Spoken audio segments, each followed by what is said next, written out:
In any city, in any country, go to any sizable school or university you can find.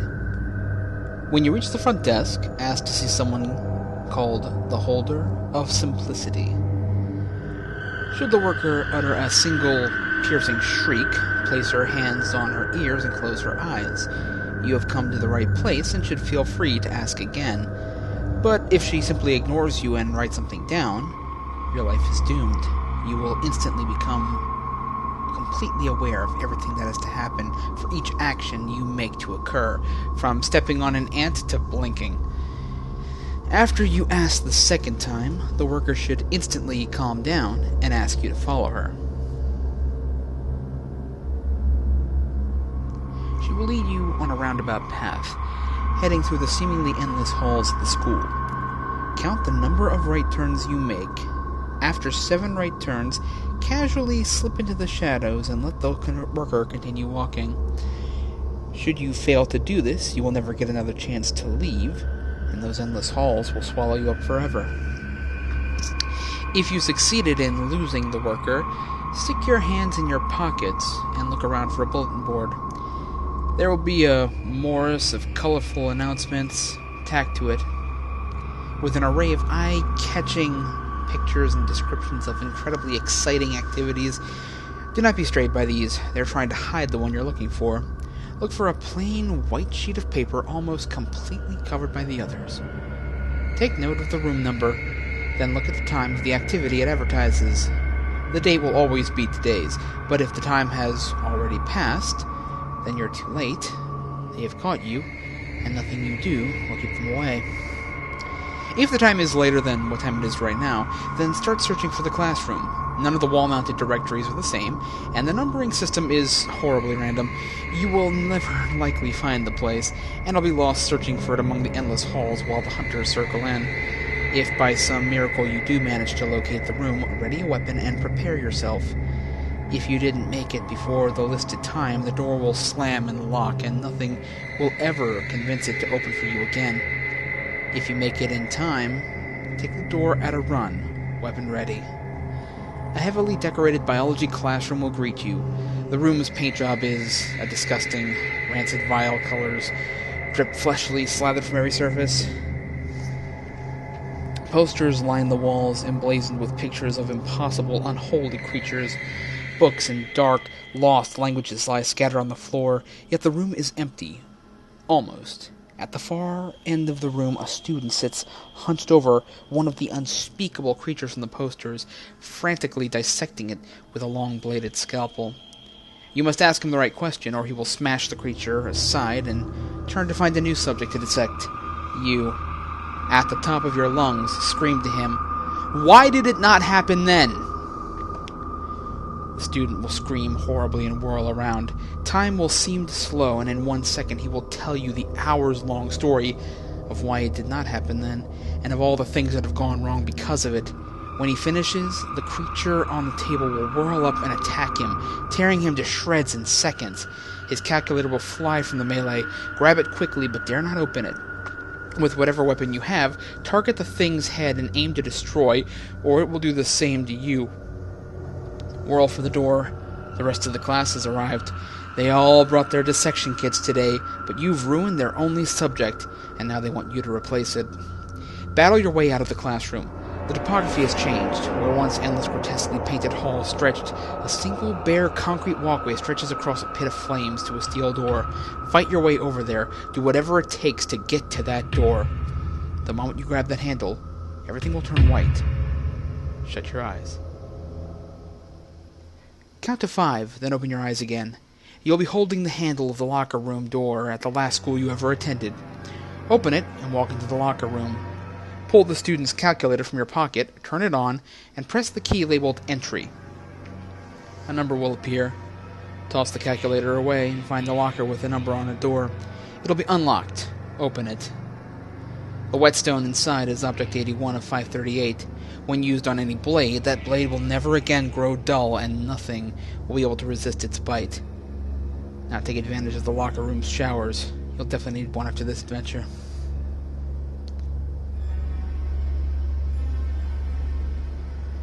In any city, In any country, go to any large school or university you can find.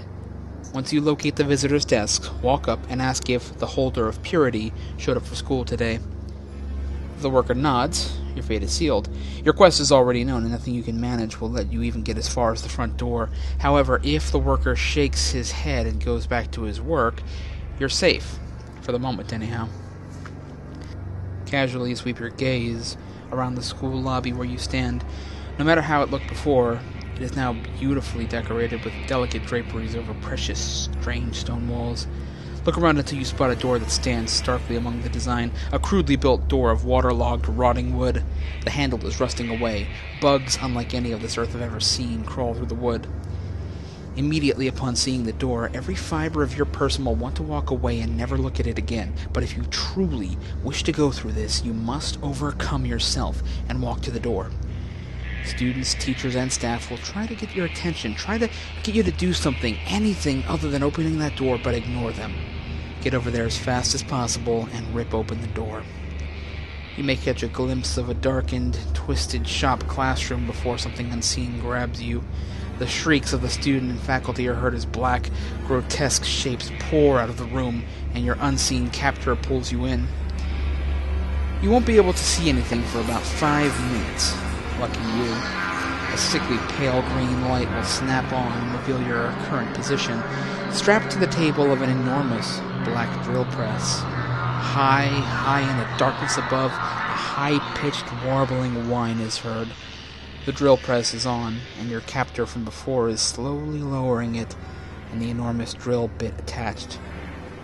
Very nearly, any noise, any action, will cause your captor to shriek and slam the drill press down, impaling you with the whirling bit. Despite whatever massive damage that might do, you won't die, which will only enrage him more. He'll rip it back up and move you so that a different part of your body lies under the bit and slam it back down again. Only one question will not bring about your endless torture. Why did they change?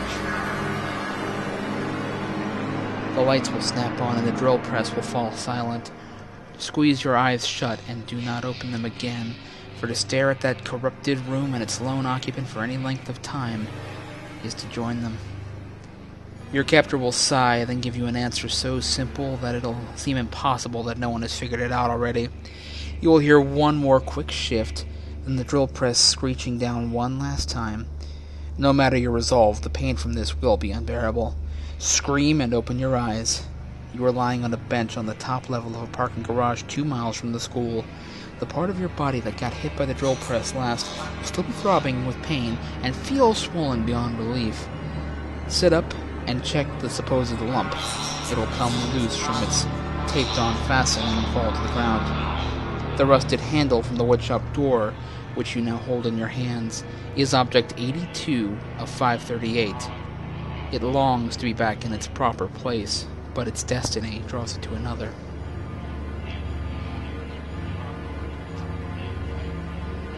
In any city, in any country, go to any sizable school or university you can find.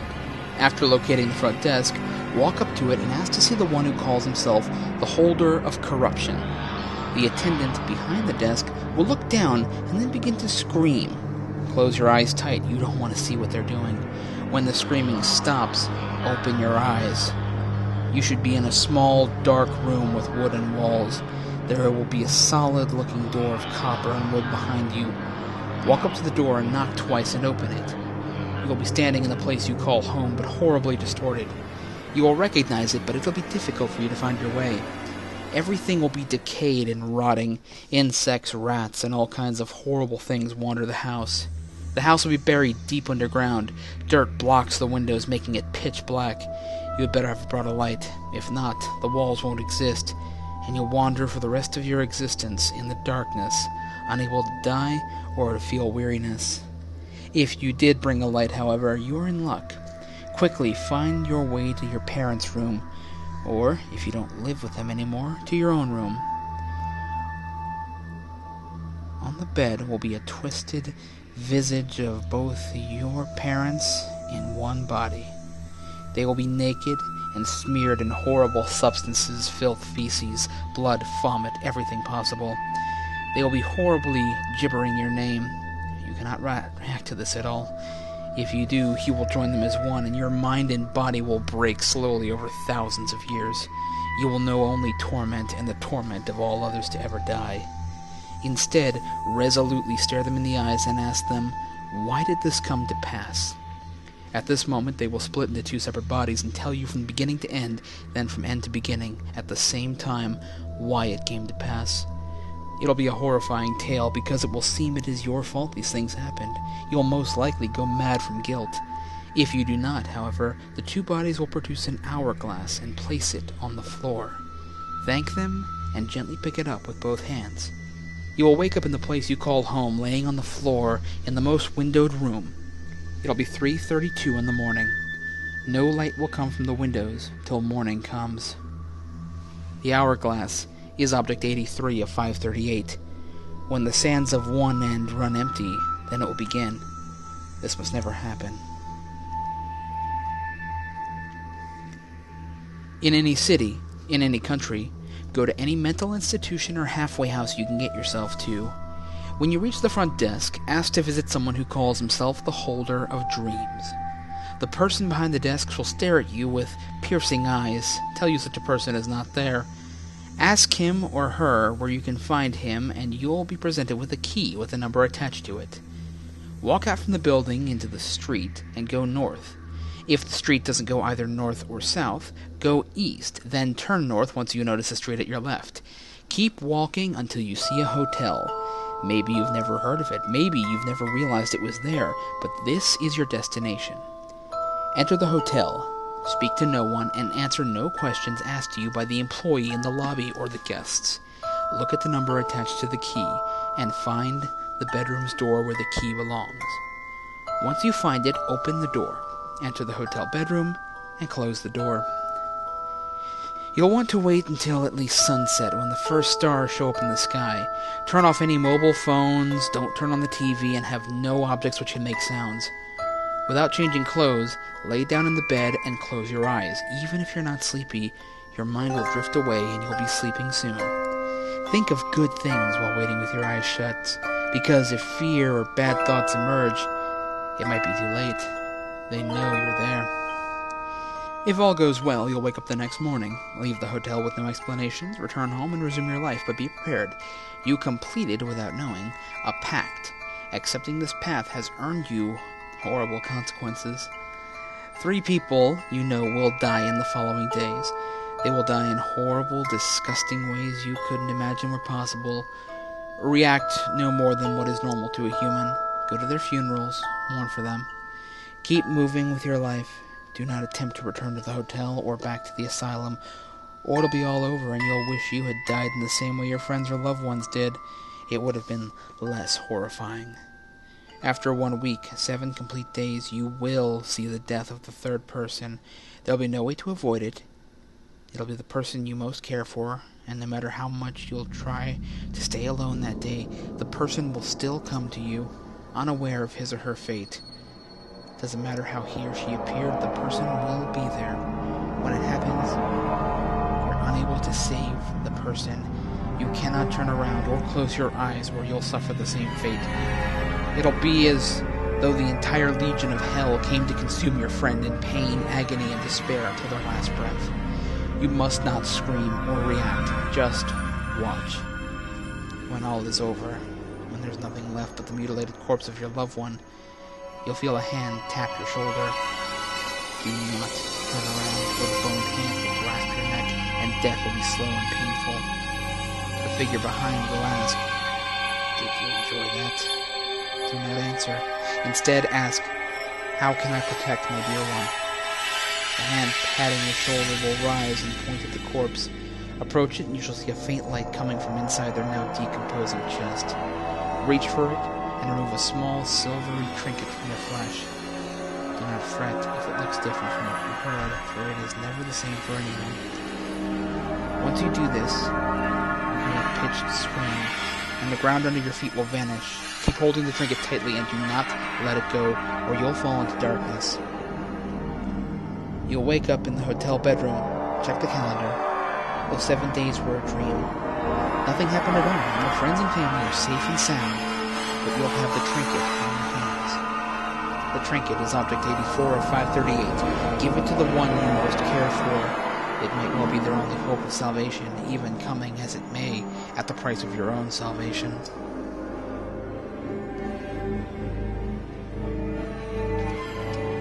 In any city, in any country, go to any mental institution or halfway house you can get yourself to. When you reach the front desk, ask to visit someone who calls himself the Holder of Sorrow. The worker will frown and bite his lip. Hesitantly, he will lead you deep within the facility until you reach a rusted, charred iron door. He will open the door for you, and you must enter the darkness beyond it in complete silence. Once you're inside, the worker will quietly close the door and bolt it shut. You will hear the many screams of tortured souls within a few meters of you. Should the screams stop at any time, quickly scream at the top of your lungs, "I do not feel sorry for you." If they do not resume, hope for a quick death, as it is useless to run. However, if the screams return, continue walking forward in the darkness. Keep walking until you see a dim light glow in front of you. Once this happens, immediately halt and stare at it. You will be tempted to look upon the faces of the tormented beings hanging on the wall, and they will plead for your help. Do not answer their cries, for if you avert your eyes from the light, your mind will be instantly shattered, and you will reflexively begin to gouge your eyes out. The light will reveal a man standing with his back to you, and his presence will cause the screams around you to subside. He will only respond to one question. Who will be spared when they come together? You will roar it underneath your gaze and answer the question with excruciating detail. Do not interrupt his speech. What would happen if you do could not be described by the most sick and twisted criminal in the history of the world. When he is done, he will hand you what appears to be an ordinary rock. He will back away from you, the glow of the mysterious light fading away. The words will begin to swirl around your mind. He who is without sin shall cast the first stone. Close your eyes, count to 10. When you open them, you'll be standing in front of the front desk of the institution. The stone is Object 85 of 538. It can only be thrown when they come together.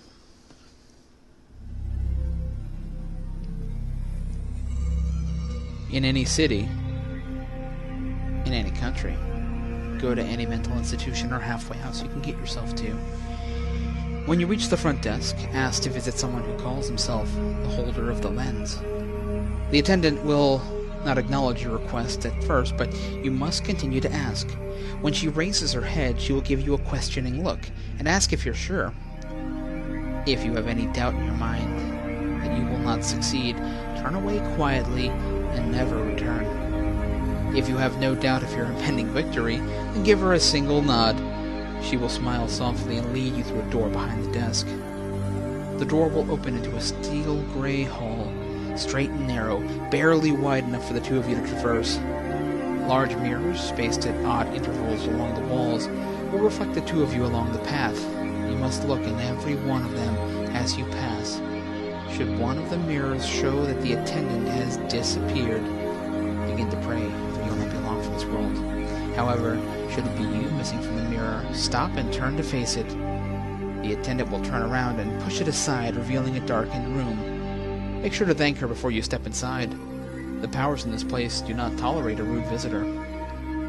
The mirror will slide silently back into place, coating the room in darkness, and a voice will begin to mutter nonsense words to itself for an indeterminate time. Should they stop, you must state calmly, "I'm only here to see a friend."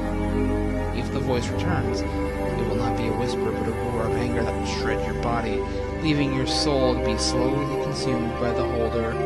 If the room begins to light up, then you have intrigued him. You will find yourself in a small, dimly lit room with only a single chair in the center of light. Stand still and do nothing until a voice asks you to sit, then do so. The holder will ask you many questions, and you must answer them truthfully, and not make any attempt to clarify their details, no matter how damning they might be. Lying to him will bring out his demon, and you want to avoid that for now. When he is finished, he will thank you for your honesty and tell you that he wishes to know why you came. Ask him, "May I see your face?" The holder will laugh kindly, and a pair of glasses will drop into your lap.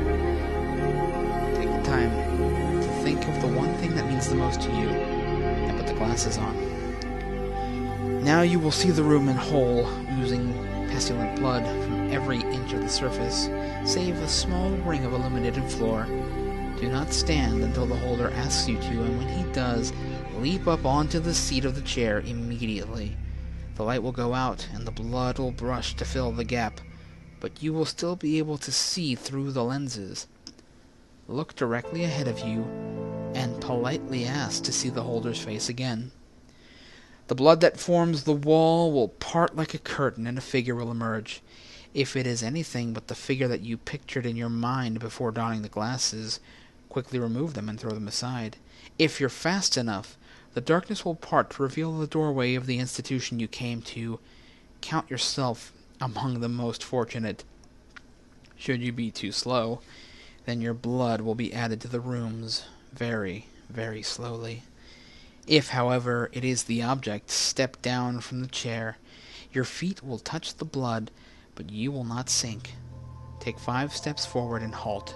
The object, whatever or whomever it may be, will move to match your distance. Take 3 more steps and wait for the object to move again. Then take a single step. This time, when the object moves, you must ball up a fist and strike it with all the strength you can muster. Hold nothing back and press your fist through it. The surface will give way and shatter as glass, revealing a floating skull with chunks of putrid, rotting flesh still clinging to its visage. Pull your hand back immediately and do not examine the wounds on your hand. Bow and thank the holder as politely as you can. He will then ask, with horrid breath, if you wish to see your face. Politely decline and begin to turn away. A hand will place itself on your shoulder, and the holder will insist. Now ask him, how do they see? The hand will then forcefully shove you down, and you will sink into the bloody floor. As you pass, press a hand to your face and keep the glasses from falling away. They're all that protects you. You will see scores of images, ghastly and demented, pass by your visions as you descend. In all of this, you must not avert your eyes in any way from these scenes, scaring as they might be, for one of them is you. As you pass your own mutilated image, reach out to it and touch it. The sea of blood will dissipate, replaced by complete darkness. When a door appears, open it. The light will be blinding, but you will find yourself safe, walking away from one of the institution's restrooms. Remember to say thank you, for the holder has enjoyed your company. The glasses you wear are Object 86 of 538, the Eyes of Clarity. When the time comes, you can see what they see.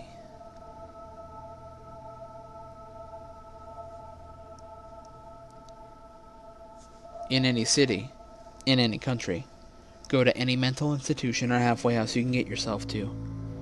When you reach the front desk, ask to visit someone who calls himself the Holder of Youth. The attendant will choke back a childish giggle and rise from her seat, motioning for you to follow. Do so, but do not show any emotion other than annoyance, for there are creatures watching you, waiting for a chance to erase your mind and make you do their foul bidding. The attendant will lead you to the facility, skipping merrily along, turning down hallways at a whim. Do not bother trying to remember the path, for it will soon be irrelevant. After what will feel like hours of walking, she will turn into an empty room and halt abruptly, announcing that you've arrived. Follow her in and shut the door firmly. Then move aside.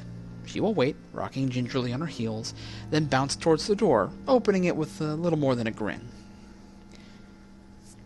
Through the door, there will be a lush meadow teeming with vibrancy and life. Follow your guide through the frame and stop when she does. She will then glance around nervously and lean towards you with apprehension in her eyes.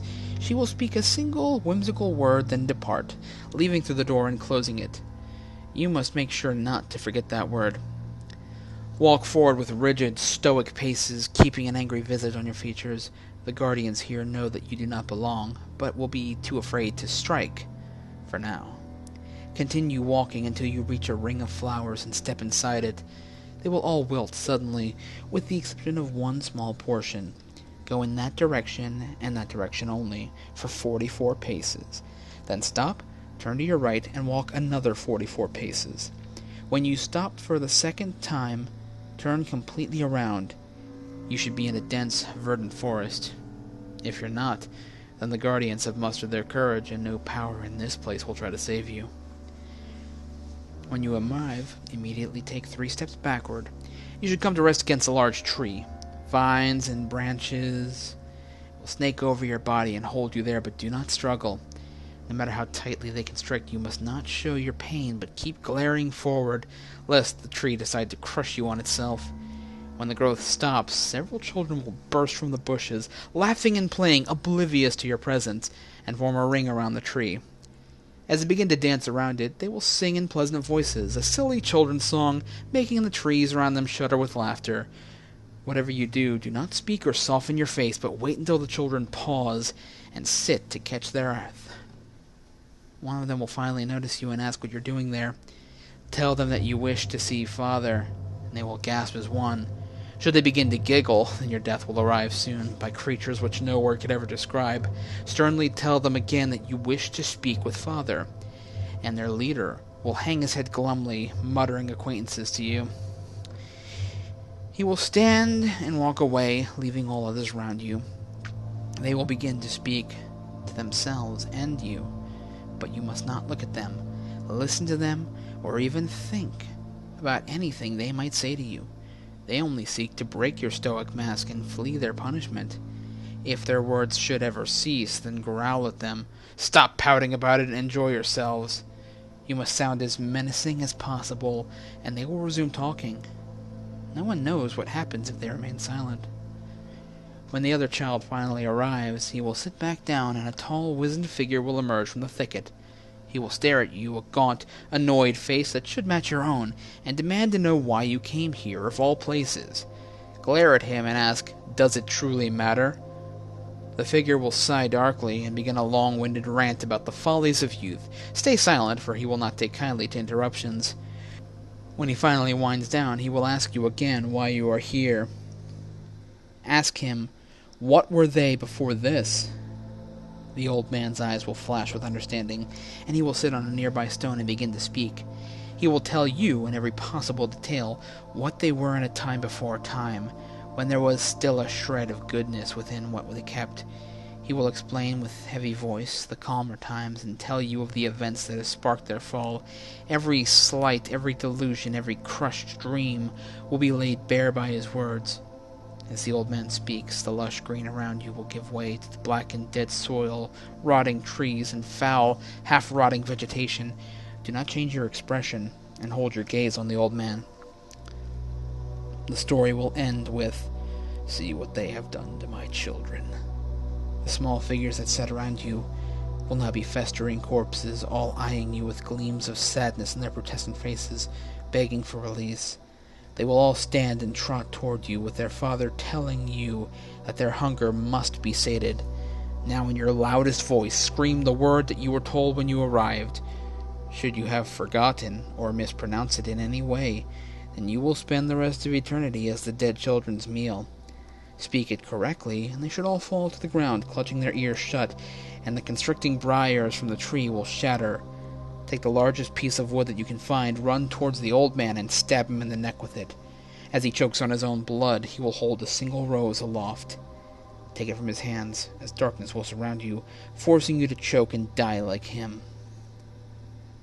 When your lungs feel as though they shall burst, you will find yourself at the door to the place you call home, gasping for air and clutching the flower in your clammy hand. That rose is Object 87 of 538, Forlorn Remembrance. It stands for the purity that once was, and shall never be again.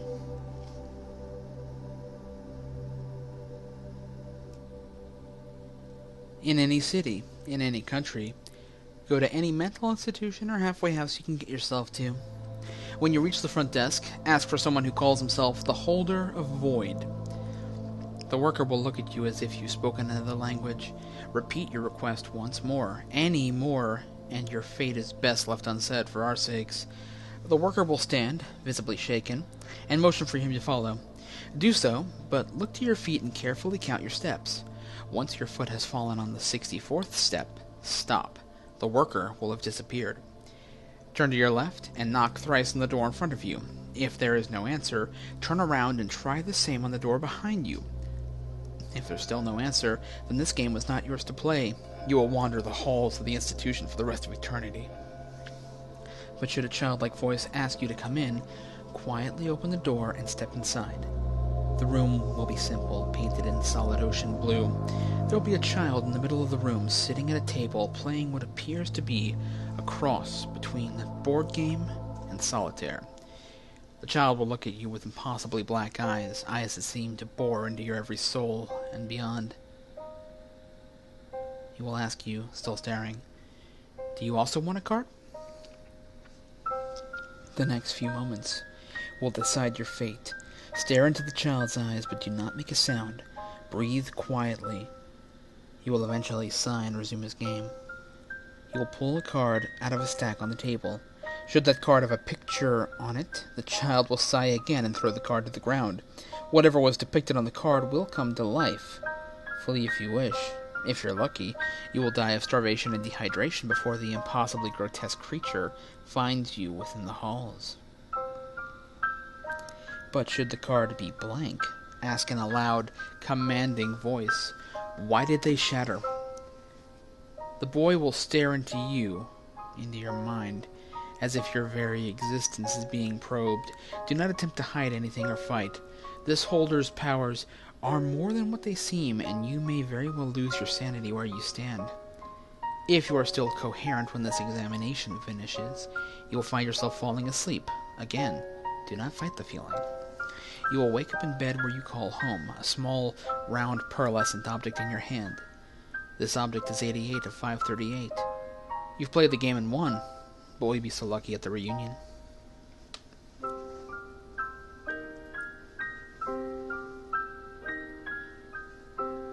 In any city, in any country, go to any mental institution or halfway house you can get yourself to.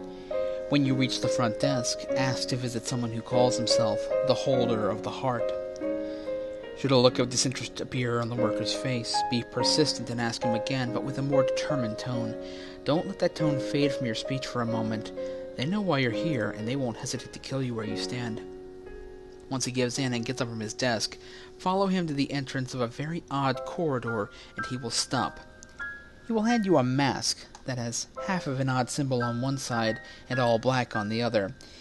It's best to put that mask on before entering, as you don't want them to see your face. They can tell you apart from a crowd pretty well. He will stand there, but it won't be to help you. Once you get to the end of the corridor, you will arrive at a wooden door styled in the time of peasants, kings, and knights. Knock twice, and say this exactly: "I wish to be complete. I do not mean to intrude." Should you say anything else, that door will explode open, shattering to pieces, but you wouldn't want to know what was on the other side. If you did say the right thing, however, the door will slowly open itself, and you will be pushed through by an unknown force. Don't bother looking back, for there's no one there.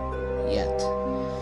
You will have arrived at a large clearing, and the door you were pushed out will have disappeared from sight, with nothing left but a pile of ashes. Look around. You will notice a large castle, or what was left of it, beyond a humongous clearing. Starting from where you have entered this realm, walk until you get to that clearing, and keep walking to that bare castle. Sleep where your body falls, and keep your mask on at all times. It's the only thing that's protecting you right now. It'll be days, weeks even, before you reach the castle. Keep walking until you get to a bolted door. Knock twice and say, "I have come for my heart." There will be a sliding panel on the door, and it will open, revealing bright amber orbs in the darkness. Ask this only: "Do you have what I seek?" Ask anything else, and the door will open. You will never outrun what is on the other side. Should it grunt, it means that you have access to the hallway. Enter, and the door will shut. The thing that possessed those eyes is nowhere to be seen. It's better that way for your own sanity. Here in this hallway, everything is safe, so you are free to remove your mask and look around. On the left side of the hallway, there is a beautiful mural that depicts very odd events and fights. On the last panel, you see yourself, but you're missing your face. Behind you is a horde of unspeakable things. Do not scream at what you see on the right wall, however, for that door that closed is now locked on the inside, but not on the out, and not even that mask will help you. Take a good look at your mask after looking at the right wall mural. The symbol on your mask should represent your purposes for seeking this holder. Now look for one on the gruesome mural and say in a whisper, "I wish to erase this moment." Some paint and paintbrushes will appear beside you, and you must paint over the symbol from your mask with the appropriate colors. Should you fail to match the colors or ignore the step completely, the demons that will break in soon will take notice, and they will know who you are. Once you are done, you are ready to receive the next object. Take a good, long look at the insignia on your mask. You will have to recall its name once you are face to face with him, if you can recognize it at all. Put on your mask and go to the door at the end of the hallway. Knock thrice and say, "I wish to obscure the sunlight." Say anything else, and the door will lock. The aforementioned front door will break, and not even the holiest of people will be able to save you from your fate. If you've said the right thing, the door will open, and the murals and the walls in the hallway will have vanished, all but the object you have painted over. Close the door behind you and lock it with as many of the locking mechanisms as you can find. The room you entered is scrolled on with words, all having one cryptic message pointing to another and another and another. Don't bother trying to understand these messages, for they will leave you mad, and your understanding of life will have crumbled to pieces. Instead, look at the holder before you. He is sitting on the floor, writing something incoherent with a quill pen and crimson ink. It seems to have just a bit left. No matter how long it takes, wait until his ink is used up. Interrupting him will result in that very quill jabbed into your chest, and your blood will be drained from your body and used as the holder's new ink supply. When he is finished writing, and all his ink is gone, ask, "Why must the innocent suffer first?" He will get up, looking straight at you with ominous red eyes, and then come so close to you he could rip your mask right off you. He will then explain to you in great detail the tragedies and deaths of people you know, people you don't know, and people you wish you'd never known. When he is finished, he will step back and ask what you are. If you misunderstand the question and answer incorrectly, you'll wish that the demons from outside had reached you first. Your answer must be, "I am a blank," with the blank as the name of the insignia on your mask. He will then react horribly, his skin melting away and his eyes falling out, with membranes still hanging onto the eyeballs. Then finally disconnecting themselves, his hair will all fall off, and his tongue will be forcibly ripped out.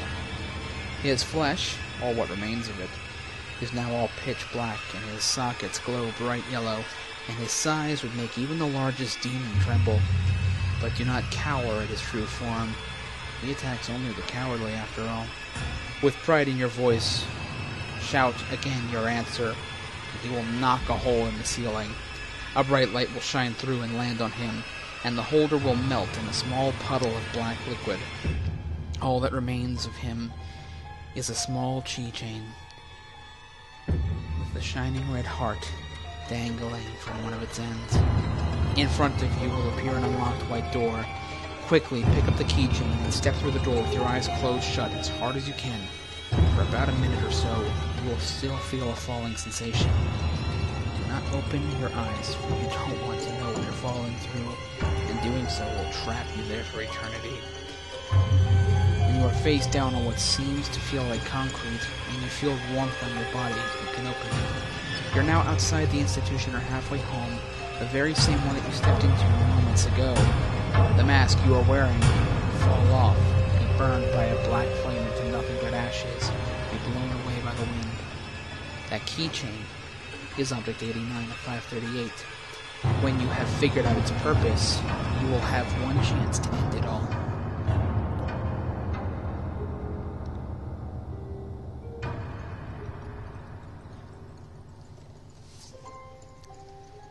in any city, in any country.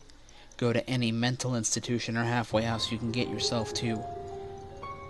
When you reach the front desk, ask to visit someone who calls himself the holder of the seeker. A bored look will stretch across their face, and they will ask you, friend or family, as they shuffle through their paper. Answer promptly, but calmly, that you are the one who seeks. They will shoot you a look that will make you feel as if you are already committed. Perhaps you should be, if you are actually considering this voyage. The clerk will dismiss you, claiming to have no time for pranks. Do not press the issue. You will only be escorted out by the guards, and your attempt will be ruined. Leave at once, and place your hand on the door of the building. Many who have sought this holder distinctly remember weeping bitterly at this point, though I doubt you will need to.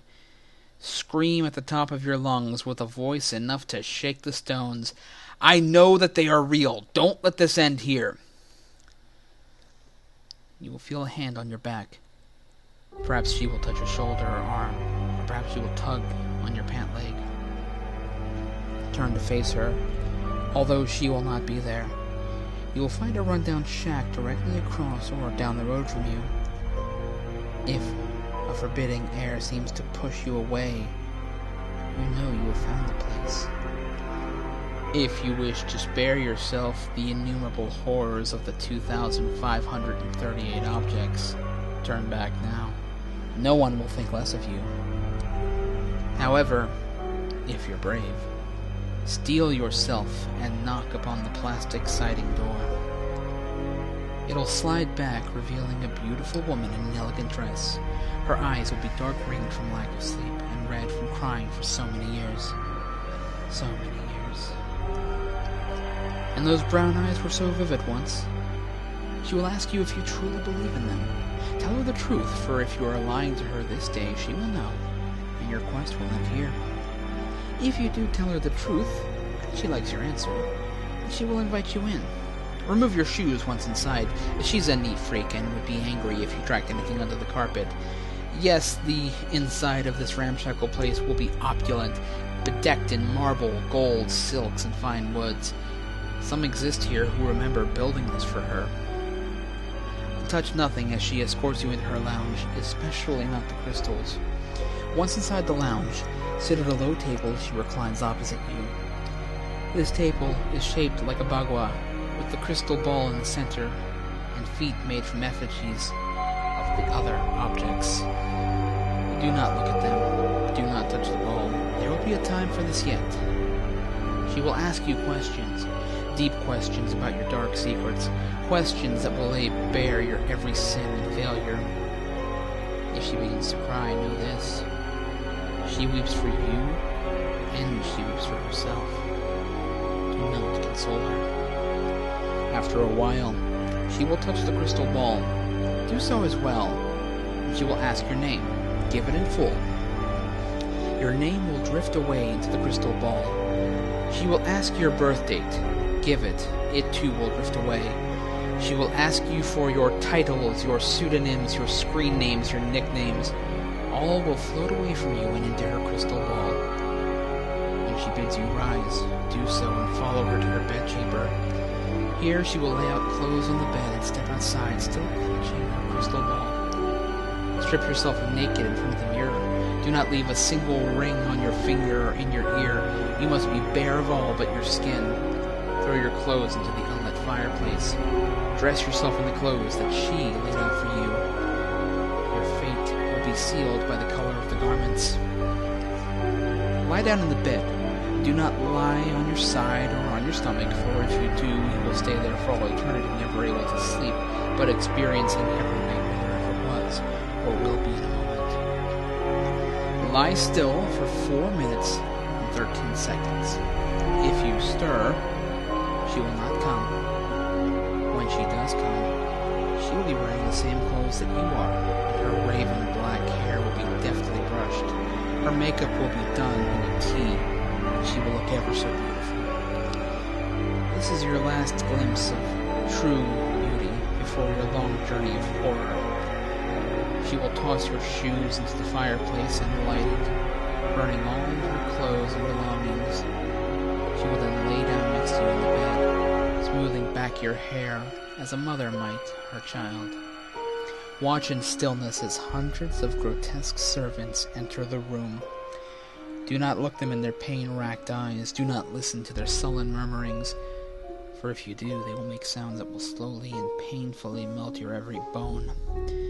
They will then take your frameless form from the bed and consume you alive, inconsiderate and unworthy person you are. As long as you do not do these things, and you allow her to pet you, and stay absolutely still, you may watch as these servants in their black clothing bring in your every belonging and throw it into the fire. Do not weep for the loss of these things. The worst is yet to come. When all your things have burned to cinders, she will roll over and straddle your waist. She will then poke and prod your muscles and nerves. At times, she will seem to poke your very marrow. She will then rise to her full height and say, "You know what it is you must ask. Ask it."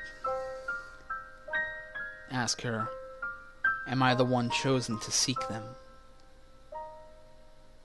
This may be your last moment with your mind, heart, soul, and body intact. She will likely begin to cry even harder. Her tears will splash down on your chest. She will begin to massage her tears into your skin. If at any point her nails dig into you, know that your every lie this day has been discovered. Foul creature, how could you lie to her?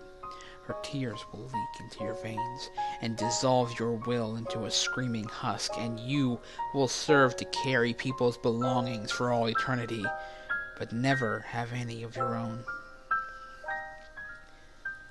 She may look down on you in pity, for you have come so far and experienced unimaginable horrors, and have even told the absolute truth to her, but you're not the chosen. She apologized for what has been done to you and what may have been forced to do. She will then ask you, "Do you want to forget?" You may respond in one of three ways. If you say yes, all of your belongings will be returned to you. You'll be returned to your home, and you will have no memory of the holders, the objects, or the horrors you have witnessed in seeking them. If you say no, her house will vanish around you. You will have no clothes and no belongings, but you will have the knowledge of the objects as well as whatever objects you have already collected. If you seek to collect them for personal gain, this is the option to choose. However, you may say, "No, but I wish to aid the chosen." In this case, she will tell you the name and location of the chosen. You must immediately seek him out, tell him of the bride, and turn over to him whatever objects you possess. After this, as with the yes answer, you will be returned to your home with all your belongings and no memory of the holders. If, however, she bends over and kisses you on the lips and your white garments touch hers, know that you have been chosen. She will tell you of the holders who have been lost to documentation. She will tell you the proper order in which to approach the holders so that you may seek them, and by seeking them, seek him. She will then whisper into your ears your new name, your name as seeker of the holders. Know now that every person who knows of you will not remember any name, pseudonym, nickname, or screen name you have ever given them, only your name as seeker of holders. If you stand at the footstep of any mental institution or halfway house and ask the wind to bring you the bride of the seeker, her home will appear for you as a haven from your troubles. You are now Object 90 of 538, the seeker of holders. Whether you seek to gather them or destroy them, we who have gone before you pray for your soul. Do not let us down.